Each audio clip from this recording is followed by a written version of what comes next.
జగన్మోహన్ రెడ్డి గారు అంబేద్కర్ విదేశీ విద్యని మన బాబు గారు పెడితే ఆయన జగన్మోహన్ రెడ్డి విదేశీ విద్య అని చెప్పి ఆయన పెట్టి ఒక్కరిని కూడా విదేశాల్లో చదివించినటువంటి పాపన పోలేదయ్యా జగన్మోహన్ రెడ్డి గారు అధ్యక్ష అని చెప్పి తెలియజేసిన అధ్యక్ష. అలాగే అధ్యక్ష, సివిల్ సర్వీస్ ఎవరైతే చేయాలనుకున్నారో వాళ్ళకి ఉచిత కోచింగ్ సెంటర్ను ఏర్పాటు చేసింది మన చంద్రబాబు నాయుడు గారు అని చెప్పి నేను తెలియజేస్తున్నాను అధ్యక్ష. అలాగే దళితులకి కారు ఓనర్లు చేసింది చంద్రబాబు నాయుడు గారు, ట్రాక్టర్ ఓనర్లు చేసింది చంద్రబాబు నాయుడు గారు అని చెప్పి నేను తెలియజేశాను అధ్యక్ష. అలాగే దళిత తేజం తెలుగుదేశం అనేటువంటి కార్యక్రమాన్ని పెట్టి కులాలకు అతీతంగా మతాలకు అతీతంగా ఏ కులం ఎమ్మెల్యే అయినా సరే ఏ కులం ఎంపీ అయినా సరే ఖచ్చితంగా జనాల్లోకి వెళ్ళి దళిత వాడల్లో పనుకొని అక్కడ మౌలిక సదుపాయాలు ఏమేమి కావాలో అవన్నీ కూడా చేయమని చెప్పి ఆజ్ఞాపన చేసింది మన నాయకుడు నారా చంద్రబాబు నాయుడు గారు అధ్యక్ష. ఎందుకు చెప్పిన అధ్యక్ష, ఈరోజు రకరకాలు మారుతున్న అధ్యక్ష. ఈరోజు చంద్రబాబు నాయుడు గారు అనేవాళ్ళు లేకపోతే ఈరోజు దళితులకి ఈరోజు చాలా వెనుకబడిపోయామని చెప్పి ధైర్యంగా చెప్తున్నాం అధ్యక్ష. ఈరోజు మేము కానీ మాలలు కానీ మాదిగలు కానీ ఒక తల్లి బిడ్డలం అధ్యక్ష. మాకు ఎటువంటి విభేదాలు లేవు అధ్యక్ష. గతంలో కూడా అందరూ కూర్చొని మాట్లాడకూడదు అధ్యక్ష. అయితే మాలో ఎవరు కొద్దిగా వెనుకబడి ఉన్నారో వాళ్ళు ఖచ్చితంగా సహాయం చేయాల్సిన అవసరం కూడా ఉందని చెప్పి మేము తెలియజేస్తున్నాం అధ్యక్ష. ఈరోజు ఎవరెన్ని ఉద్యమాలు చేసినా ఎవరెన్ని సాహసాలు చేసినా ఏం చేసినా కానీ ఇవ్వాలని మనసు మా నాయకుడు నారా చంద్రబాబు నాయుడు గారికి ఉంది కాబట్టి ఈరోజు ఈ వర్గీకరణ సాధ్యమైందని చెప్పి నేను తెలియజేస్తున్నాను అధ్యక్ష. చరిత్రలో గుర్తుంచుకోవాల్సింది ఈ యొక్క వర్గీకరణ విషయంలో నారా చంద్రబాబు నాయుడు గారిని తప్ప ఇంకెవరిని కాదని చెప్పి నేను తెలియజేస్తున్నాను అధ్యక్ష.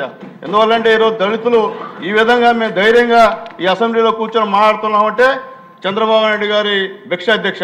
ఎందువల్లంటే ఆనాడు నందమూరి తారక రామారావు గారు చదువుకున్న దళితులకి శాసనసభ్యులుగా అవకాశం ఇచ్చింది తెలుగుదేశం పార్టీ అని చెప్పి గుర్తు చేస్తాం అధ్యక్ష.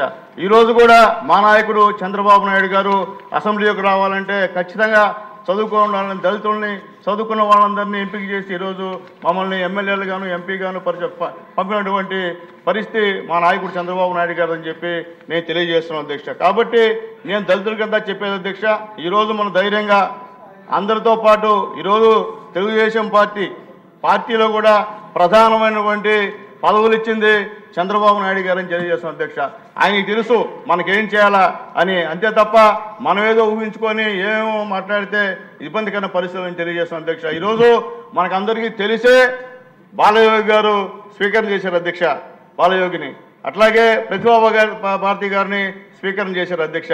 అలాగే నారాయణ గారిని ఉప ముఖ్యమంత్రి చేసినటువంటి పరిస్థితి కూడా ప్రధానమంత్రి రాష్ట్రపతి చేసినటువంటి పరిస్థితి కూడా నారా చంద్రబాబు నాయుడు గారిని తెలియజేస్తారు అధ్యక్ష. కాబట్టి మీరందరూ లేనిపోయిన అపోహలతో ఉన్నారు అధ్యక్ష వీళ్ళందరూ కూడా. కానీ తెలియజేసిన అధ్యక్ష, మొన్న ఎమ్మెల్సీ ఎలక్షన్లో ప్రతిభా భారతి కుమార్తెని ఎమ్మెల్సీ చేసింది కూడా చంద్రబాబు నాయుడు గారు అని చెప్పి కూడా దళితులకు ఒక్కసారి గుర్తు చేస్తాం అధ్యక్ష.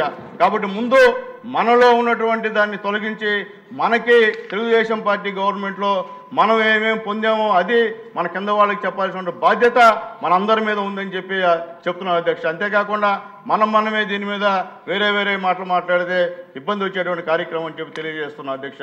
ఈరోజు దళితులం ఈరోజు ధైర్యంగా వచ్చి అసెంబ్లీలో మాట్లాడుతున్నామంటే ఆ తెలుగుదేశం పార్టీ ఘనత అని చెప్పి మేము తెలియజేస్తున్నాం అధ్యక్ష.